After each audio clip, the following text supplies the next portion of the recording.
welcome the 45th President of the United States, Donald Trump.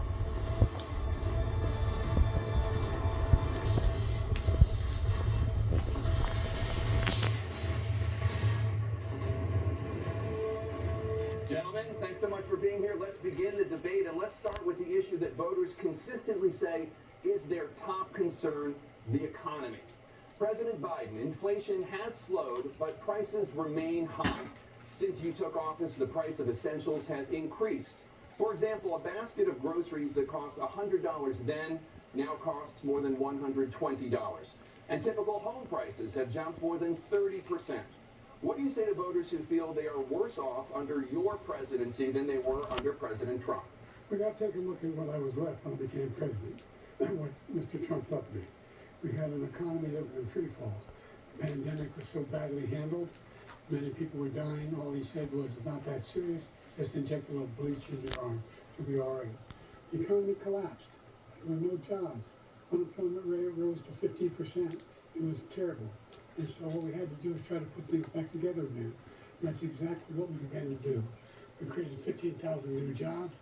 We brought out another position where we have 800,000 new manufacturing jobs. But there's more to be done. There's more to be done. Working class people are still in trouble. I come from Scranton, Pennsylvania. I come from a household where the kitchen table, if things weren't able to be met during the month, was a problem. The price of eggs, the price of gas, the price of housing, the price of a whole range of things. That's why I'm working so hard to make sure I deal with those problems. And we're going to make sure that we reduce the price of housing. We're going to make sure we build 2 million new units. We're going to make sure we cap rents so corporate greed can't take over. The combination of what was left with the corporate greed is the reason why we're in this problem right now. In addition to that, we're in a situation where if you take a look at all that was done in his administration, he didn't do much at all. By the time he left, things were in chaos, literally chaos. And so we put things back together. We created, like I said, those jobs. We make sure we had a situation where we brought down the price of prescription drugs, which is a major issue for many people, to $15 for a insulin shot as opposed to $400. No senior has to pay more than $200 for any drug, all the drugs they can include beginning next year. In a situation and we're going to make that available to everybody, to all Americans. So we're working to bring down the price around the kitchen table, and that's what we're going to get done. Thank you. President Trump? We have the greatest economy in the history of our country. We have never done so well. Everybody was amazed by it. Other countries were copying us. We got hit with COVID, and when we did, we spent the money necessary so we wouldn't end up in a Great Depression, the likes of which we had in 1929. By the time we finished, so we did a great job. We got a lot of credit for the economy, a lot of credit for the military, and no wars, and so many other things. Everything was rocking good. But the thing we never got the credit for, and we should have, is getting us out of that COVID mess. He created mandates that was a disaster for our country. But other than that, we had given them back a country where the stock market actually was higher than pre-COVID, and nobody thought that was even possible. The only jobs he created are for illegal immigrants and bounce-back jobs, the bounce-back from the COVID. He has not done a good job. He's done a poor job, and inflation's killing our country. It is absolutely killing us. Thank you. President Biden? Well, look, the greatest economy in the world. He's the only one who thinks that, I think. I don't know anybody else who thinks he's the greatest economy in the world. And, the fact of the matter is that we find ourselves in a situation where his economy, he rewarded the wealthy. He had the largest tax cut in American history, $2 trillion. He raised a deficit larger than any president has in any one term. He's the only president other than Herbert Hoover who's lost more jobs than he had when he began, since Herbert Hoover. The idea that he did something that was significant. And the military, when he was president, they were still killing people in Afghanistan. He didn't do anything about that. When he was president, we were still finding ourselves in a position where you had a notion that we were this safe country. The truth is, I'm the only president this century that doesn't have this decade, that doesn't have any troops dying anywhere in the world like he did. President Trump, I want to follow up if I can. You want allowed to respond to him? Well, I'm going to ask you a follow-up. You can do whatever you want with the minute that we give you. I want to follow up. You want to impose a 10% tariff on all goods coming into the U.S. How will you ensure that that doesn't drive prices even higher? Not going to drive them higher. It's just going to cost countries that have been ripping us off for years, like China and many others, in all fairness to China. It's going to just force them to pay us a lot of money, reduce our deficit tremendously, and give us a lot of power for other things. But he made a statement. The only thing he was right about is I gave you the largest tax cut in history. I also gave you the largest regulation cut in history. That's why we had all the jobs. And the jobs went down and then they bounced back, and he's taking credit for bounce back jobs. You can't do that. He also said he inherited 9% inflation. No, he inherited almost no inflation, and it stayed that way for 14 months. And then it blew up under his leadership because they spent money like a bunch of people that didn't know what they were doing, and they don't know what they were doing. It was the worst, probably the worst administration in history. There's never been. And as far as Afghanistan is concerned, I was getting out of Afghanistan, but we were getting out with dignity, with strength, with power. He got out. It was the most embarrassing day in the history of our country's life. President Trump, over the last 8 years, under both of your administrations, the national debt soared to record highs. And according to a new nonpartisan analysis, President Trump, your administration approved $8.4 trillion in new debt. Well, so far, President Biden, you've approved $4.3 trillion in new debt. So, former President Trump, many of the tax cuts that you signed into law are set to expire next year. You want to extend them and go even further, you say. With the U.S. facing trillion-dollar deficits and record debt, why should top earners and corporations pay even less in taxes than they do now? Because the tax cuts spurred the greatest economy that we've ever seen just prior to COVID. And even after COVID, it was so strong that we were able to get through COVID much better than just about any other country. But we spurred, that tax spurred. Now, when we cut the taxes, as an example, the corporate tax was cut down to 21% from 39%, plus beyond that. We took in more revenue with much less tax, and companies were bringing back trillions of dollars back into our country. The country was going like never before, and we were ready to start paying down debt. We were ready to start using the liquid gold right under our feet, the oil and gas right under our feet. We were going to have something that nobody else has had. We got hit with COVID. We did a lot to fix it. I gave him an unbelievable situation with all of the therapeutics and all of the things that we came up with. We gave him something great. Remember, more people died under his administration, even though we had largely fixed it. More people died under his administration than our administration, and we were right in the middle of it, something which a lot of people don't like to talk about. But he had far more people dying in his administration. He did the mandate, which is a disaster, mandating it. When the vaccine went out, he did a mandate on the vaccine, which is the thing that people most objected to about the vaccine. And he did a very poor job, just a very poor job. And I will tell you, not only poor there, but throughout the entire world, we're no longer respected as a country. They don't respect our leadership.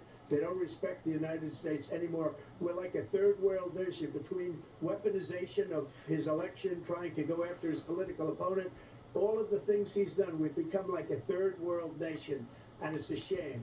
The damage he's done to our country, and I'd love to ask him, and will, why he allowed millions of people to come in here from prisons, jails, and mental institutions to come into our country and destroy our country.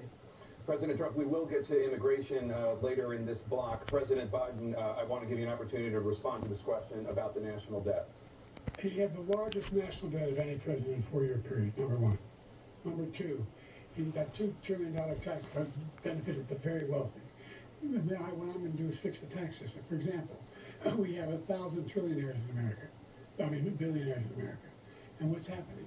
They're in a situation where they, in fact, pay 8.2% in taxes. If they just paid 24%, 25%, either one of those numbers, they'd raise $500 billion, I should say, in a 10-year period. We'd be able to wipe out his debt. We'd be able to help make sure that all those things we need to do, child care, elder care, making sure that we continue to strengthen our healthcare system, making sure that we're able to make every single solitary person eligible for what I've been able to do with the COVID.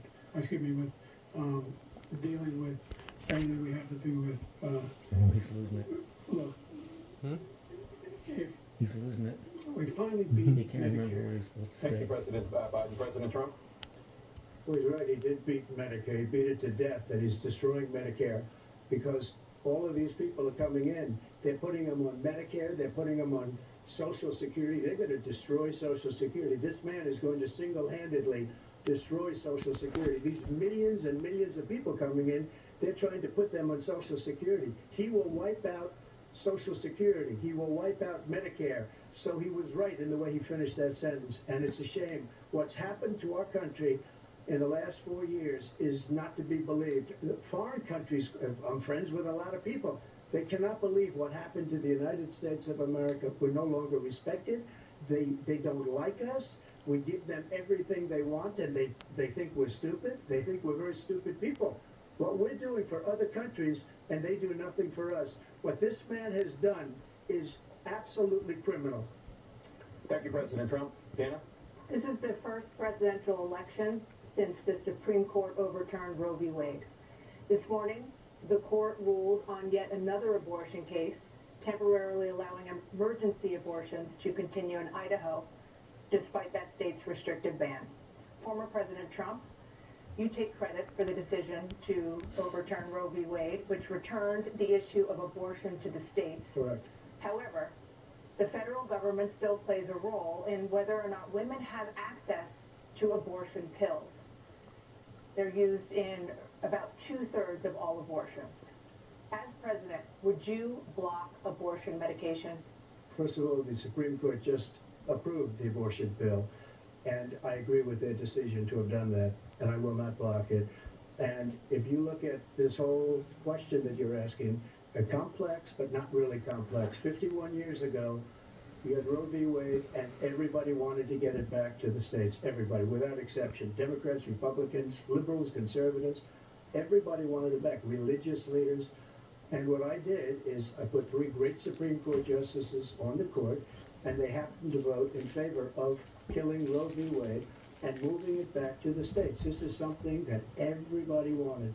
Now, 10 years ago or so, they started talking about how many weeks and how many this and getting into other things. But every legal scholar throughout the world, the most respected, wanted it brought back to the states. I did that. Now the states are working it out. If you look at Ohio, it was a decision that was an end result that was a little bit more liberal than you would have thought. Kansas, I would say the same thing. Texas is different. Florida is different. But they're all making their own decisions right now. And right now, the states control it. That's the vote of the people. Like Ronald Reagan, I believe in the exceptions. I am a person that believes. And frankly, I think it's important to believe in the exceptions. Some people, you have to follow your heart. Some people don't believe in that. But I believe in the exceptions for rape, incest, and the life of the mother. I think it's very important. Some people don't. Follow your heart. But you have to get elected also. And because that has to do with other things. You got to get elected. The problem they have is they're radical because they will take the life of a child in the 8th month, the 9th month, and even after birth. After birth, if you look at the former governor of Virginia, he was willing to do this. He said, we'll put the baby aside and we'll determine what we do with the baby, meaning we'll kill the baby.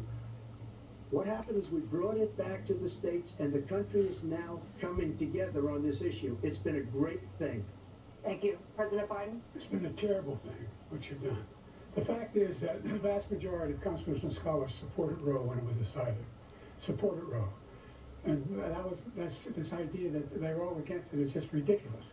And this is the guy who says the state should be able to have it. We're in a state where in 6 weeks, you don't even know whether you're pregnant or not, but you cannot see a doctor and have him decide on what your circumstances are, whether you need help. The idea that states are able to do this is a little like saying we're going to turn civil rights back to the states. Let each state have a different rule. Look, there's so many young women who have been, including the young woman who just was murdered, and he went to the funeral. The idea that she was murdered by an immigrant coming in, they talk about that. But here's the deal: there's a lot of young women being raped by their in-laws, by their spouses, brothers and sisters. It's just ridiculous, and they can do nothing about it. And they try to arrest them when they cross state lines. Thank you. There have been many young women murdered by the same people he allows to come across our border. We have a border that's the most dangerous place anywhere in the world, considered the most dangerous place anywhere in the world. And he opened it up, and these killers are coming into our country, and they are raping and killing women. and it's a terrible thing. As far as the abortion is concerned, it is now back with the states. The states are voting. In many cases, it's frankly a very liberal decision. In many cases, it's the opposite. But they're voting, and it's bringing it back to the vote of the people, which is what everybody wanted, including the founders, if they knew about this issue, which frankly they didn't. But they would have, everybody wanted it brought back. Ronald Reagan wanted it brought back. He wasn't able to get it. Everybody wanted it brought back, and many presidents had tried to get it back. I was the one to do it. And again, this gives it the vote of the people, and that's where they wanted it. Every legal scholar wanted it that way. Staying on the topic of abortion, President Biden, 7 states, I'll let you do that. This is a state topic. 7 states have no legal restrictions on how far into a pregnancy a woman can obtain an abortion. Do you support any legal limits on how late a woman should be able to terminate a pregnancy? I supported Roe v. Wade, which had 3 trimesters. The first time is between the woman and the doctor. Second time is between the doctor and an extreme situation. The third time is between the doctor, between the woman and the state. The idea that the politicians, that the founders wanted the politicians to be the ones making decisions about women's health is ridiculous. That's the last. No politician should be making that decision. A doctor should be making those decisions. That's how it should be run. That's what you're going to do. And if I'm elected, I'm going to restore Roe v. Wade. So that means he can take the life of the baby in the 9th month and even after birth, because some states, Democrat run, take it after birth. Again, the former governor of Virginia, put the baby down, then we decide what to do with it. So he's willing to, as we say, rip the baby out of the womb in the 9th month and kill the baby. Nobody wants that to happen, Democrat or Republican. Nobody wants it to happen. That is simply not true. The Roe v. Wade does not provide for that. That's not the circumstance. Only a woman's life is in danger. She's going to die. That's the only circumstance in which that can happen. But we are not for late-term abortion, period. Period, period. Under Roe v. Wade, you have late-term abortion. You can do whatever you want, depending on the state. You can do whatever you want. We don't think that's a good thing. We think it's a radical thing. We think the Democrats are the radicals, not the Republicans. For 51 years, that was the law. 51 years, constitutional scholarship said it was the right way to go. 51 years, and it was taken away because this guy put very conservative members on the Supreme Court. He takes credit for taking it away.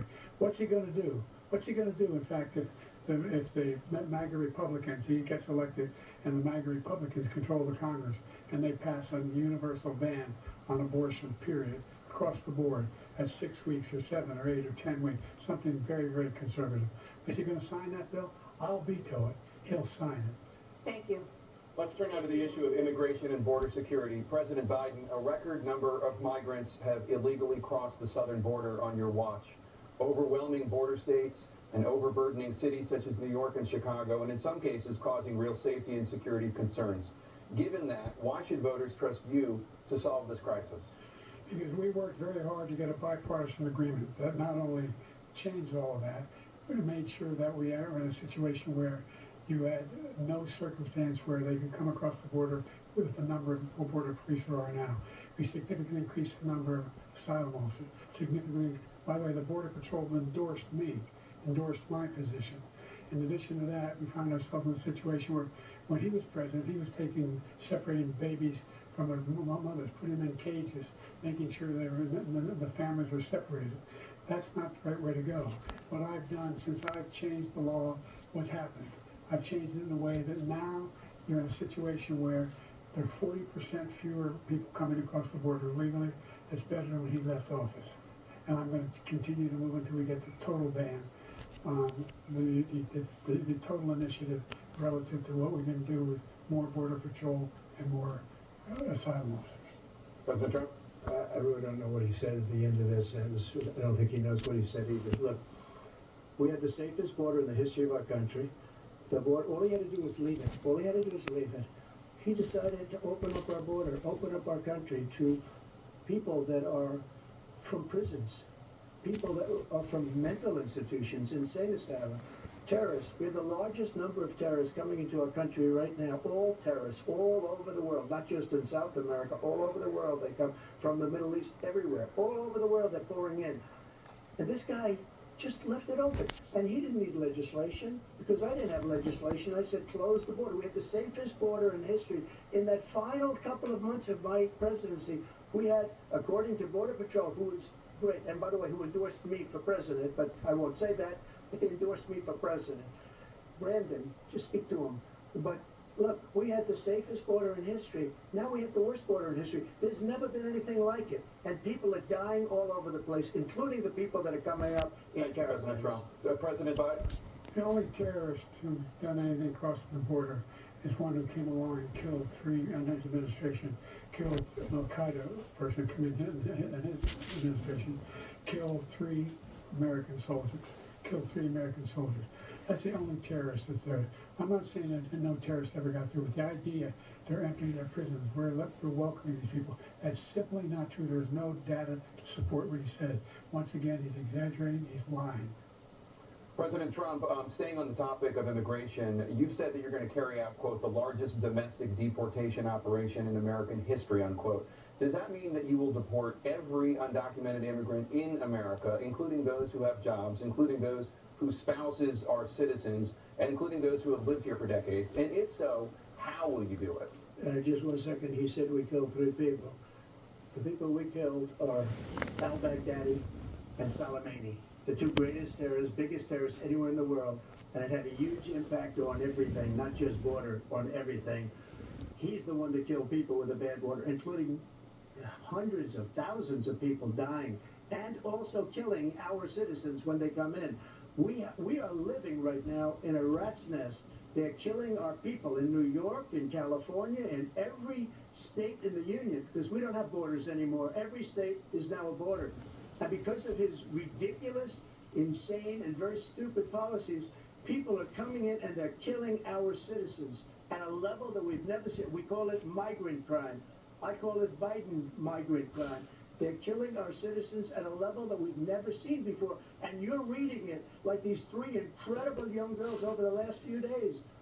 One of them, I just spoke to the mother, and he just had the funeral He's for got a this clue girl, his face 12 has years to- old. This is horrible what's taking So place. Biden has a What's clue, taking place in our like his country. face's clue is. We're literally an Right? uncivilized country now. He doesn't want it to be. He just doesn't know. He opened the borders. Nobody's ever seen anything like. And we have to get a lot of these people out, and we have to get them out fast because they're going to destroy our country. Just take a look at where they're living. They're living in luxury hotels in New York City and other places. Our veterans are on the street. They're dying because he doesn't care about our veterans. He doesn't care. He doesn't like the military at all. And he doesn't care about our veterans. Nobody been worse. I had the highest approval rating for veterans taking care of the VA.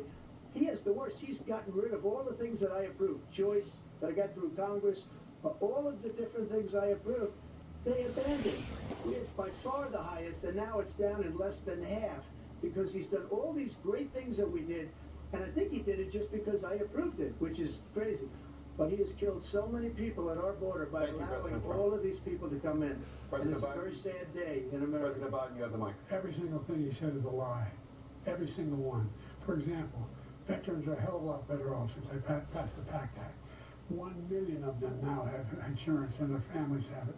Their families have it because what happened, whether it was Agent Orange or burn pits, they're all being covered now. And his group opposed that. We're also in a situation where we have great respect for veterans. My son spent a year in Iraq, living next to one of those burn pits, came back with stage 4 glioblastoma.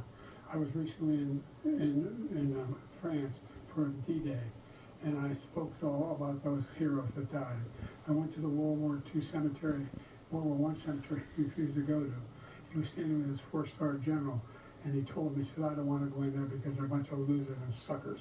My son was not a loser, he was not a sucker. You're the sucker, you're the loser. President Trump? First of all, that was a made-up quote, suckers and losers. They made it up. It was in a third-rate magazine that's failing, like many of these magazines. He made that up. He put it in commercials. We've notified him. We had 19 people that said I didn't say it. And think of this. Who would say I'm at a cemetery or I'm talking about our veterans? Because nobody's taken better care. I'm so glad this came up, and he brought it up. There's nobody that's taken better care of our soldiers than I have. To think that I would, in front of generals and others, say suckers and losers. We have 19 people that said it was never said by me. It was made up by him, just like Russia was made up, just like the 51 intelligence agents are made up, just like the new thing with the 16 economists are talking. It's the same thing. 51 intelligence agents said that the laptop was Russia disinformation. It wasn't. That came from his son Hunter. It wasn't Russia disinformation. He made up the suckers and losers, so he should apologize to me right now. Four-star general standing to your side was on your staff who said you said it, period. That's number one. And number two, the idea that I have to apologize to you for anything along the line. We've done more for veterans than any president has in American history. And they now are their families. The only sacred obligation we have as a country is to care for our veterans when they come home and their families and equip them when they go to war. That's what we're doing. That's what the VA is doing now. They're doing more for veterans than ever before in our history. All right, thank you so much. Let's move to the topic of foreign policy. I want to begin with Russia's war against Ukraine, which is now in its third year. Former President Trump, Russian President Vladimir Putin says he'll only end this war if Russia keeps the Ukrainian territory it has already claimed and Ukraine abandons its bid to join NATO. Are Putin's terms acceptable to you? First of all, our veterans and our soldiers can't stand this guy. They can't stand him. They think he's the worst commander-in-chief, if that's what you call him, that we've ever had. They can't stand him. So let's get that straight. And they like me more than just about any of them. And that's based on every single bit of information. As far as Russia and Ukraine, if we had a real president, a president that knew, that was respected by Putin, he would have never invaded Ukraine. A lot of people are dead right now, much more than people know. You know, they talk about numbers. You can double those numbers, maybe triple those numbers. He did nothing to stop it. In fact, I think he encouraged Russia from going in. I'll tell you what happened. He was so bad with Afghanistan. It was such a horrible embarrassment, most embarrassing moment in the history of our country, that when Putin watched that and he saw the incompetence, that he should have fired those generals, like I fired the one that you mentioned, and so he's got no love lost, but he should have fired those generals. No general got fired for the most embarrassing moment in the history of our country, Afghanistan, where we left billions of dollars of equipment behind. We lost 13 beautiful soldiers, and 38 soldiers were obliterated. And by the way, we left people behind too. We left American citizens behind. When Putin saw that, he said, you know what? I think we're going to go in and maybe take this was his dream. I talked to him about it, his dream. The difference is he never would have invaded Ukraine. Never. Just like Israel would have never been invaded in a million years by Hamas. You know why? Because Iran was broke with me. I wouldn't let anybody do business with them. They ran out of money. They were broke. They had no money for Hamas. They had no money for anything. No money for terror. That's why you had no terror at all during my administration. This place, the whole world is blowing up under him. President Biden? I've never heard so much malarkey in my whole life. Look, the fact of the matter is that we're in a situation where, let's take the last point first. Iran attacked American troops, caused brain damage for a number of these troops, and he did nothing about it. Recently, not when he was president. They attacked. He said they're just having headaches. That's all it is. We didn't do a thing when the attack took place, number one. Number two, we got over 100,000 Americans and others out of Afghanistan.